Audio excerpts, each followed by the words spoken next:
What screams this person peaked in high school to you? One guy I knew literally got our school emblem and mascot in a huge class of 2010 tattooed on his shoulder. Did he graduate on time?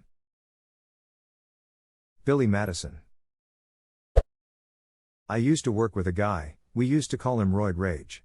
He was very muscular, very masculine, and let everybody know both those things about him constantly. One day I'm sitting next to him in the break room and he's talking to me, unprompted as always, about how he went to attend an award ceremony for his son who won something regarding his football performance. I said, "Well, that was nice of you to go and support him, nice?" He said, "It was ducking sad man. That used to be me. Now I'm the old guy in the room who has to watch someone else win something I should have had, and all I could think was what a loser. You can't just be happy your son won this award and be proud of him. You have to make it about you." That's a really depressing mindset to have, especially with your own child. My mom telling me she was jealous of me when I was 8 ducked with my head for years. I always felt guilty when I was good at stuff because I assumed I was making people feel bad. My mother told my sister a few years ago that she wishes she had gotten an abortion. That we stole her life from her. That we are the reason she isn't successful. I don't dwell too much on it, but my sister still racks her brain over whether my mom meant 1 abortion or 2, and which one of us she didn't want, me. I just shrug and say I don't know. Same here. My mom dropped out of college to have me and resents me for the choice she made. We don't talk a lot. Regularly reposting the same picture of the one notable moment that they had in high school. You want to watch me throw a football over those mountains? 4 touchdowns in one game. Polk High legend. Anyone who bullies other adults as if they were still in high school. Or people who used to beat up others and call it the good old days. Under Collegiate University in their Facebook profile, it says School of Hard Knocks. Still acting like a typical mean girl when they're damn near, or past, 30. They just graduate from mean girl to mean woman. I think some people are just mean. My ex-stepmother constantly bragged about being a cheerleader in high school and winning a beauty walk, in a town of like 500 people. She was still bragging about these the last time I saw her. She was in her mid-40s. Miss Baltimore Crabs? I was Miss Soft Crab in 1945, and that title wasn't handed to me on a silver platter. I worked for it. Now 1-2 cha-cha-cha. Those poor runner-ups might still hold some grudges. They patted their cups, but I screwed the judges. It doesn't get better once you grow up. I told a sub-teacher at my school that people told me this all the time, and she told me the only people that say that are the ones that peaked in high school. I miss her every day. One of my high school teachers explained it like this: don't let anyone tell you that these are the best years of your life. It's a lie. Your high school years actually suck. If you go to college, you'll make friends with people based on shared values, not because you've been in the same school since grade 1. You'll have more fulfilling relationships, more freedom, and as the years go by, more discretionary income. And just when you think it can't get any better, your children grow up, move out of the house, and leave you with the freedom and time and money to do damn near anything you want. But you'll never be this thin or pretty again. So enjoy that. You'll never be this thin or pretty again without effort. I know a few people, male and female, who looked better a few years later. For some it was better style, for others it was getting fit, some just grew into their features. For 1 or 2 it was just mental. They found their confidence and just radiated good vibes. One went from dork to model. He hit the gym, bought clothes that worked for him, and continued his passion for learning everything about everything. Hess my go-to guy on primate studies, military history and strategy, geopolitics, climate studies, farming, and Japanese culture. In return, I fix his computer. I don't have a military strategy guy, and now I'm wondering what I've been missing out on. Many conquests. Crushing your enemies, seeing them driven before you, and hearing the lamentations of their women. You know, #JustBoythings. Still going to every high school football game and sitting in the student section.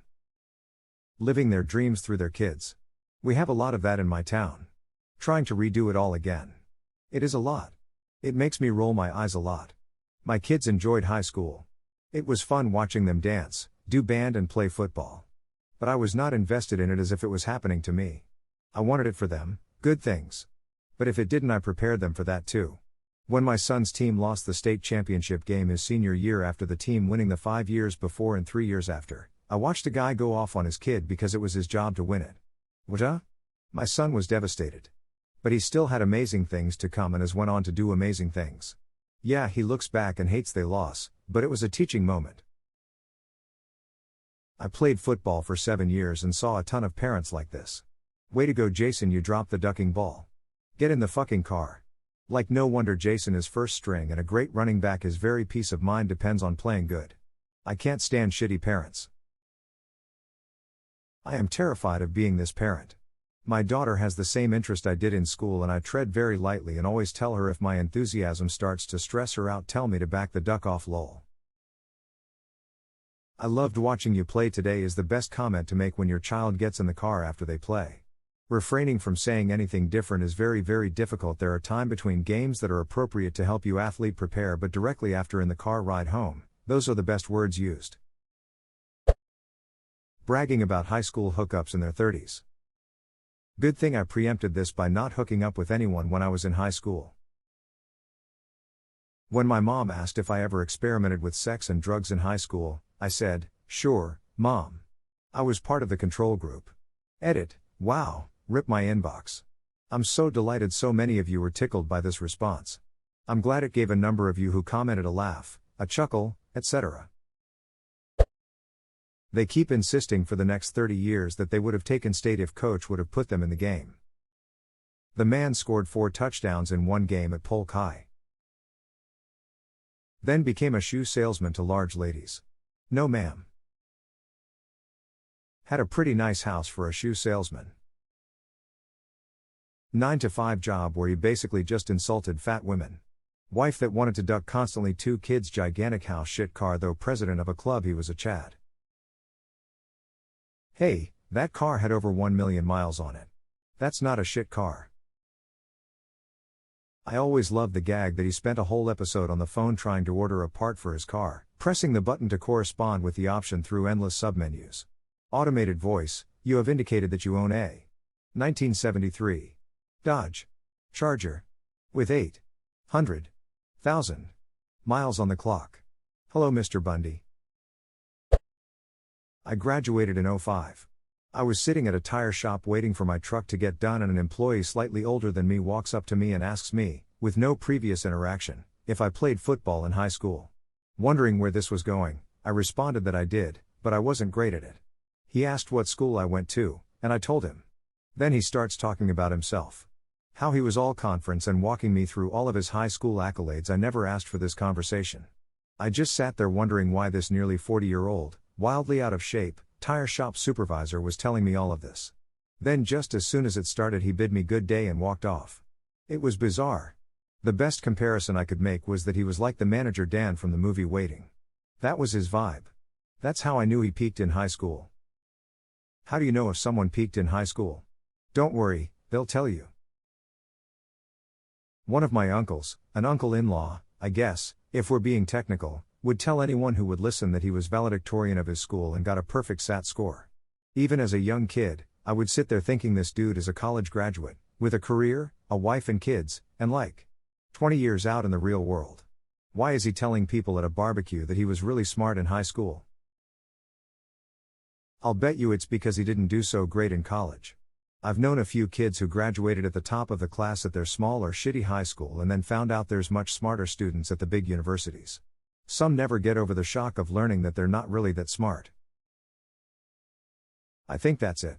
It felt like he was casting back to a time when he was the biggest fish.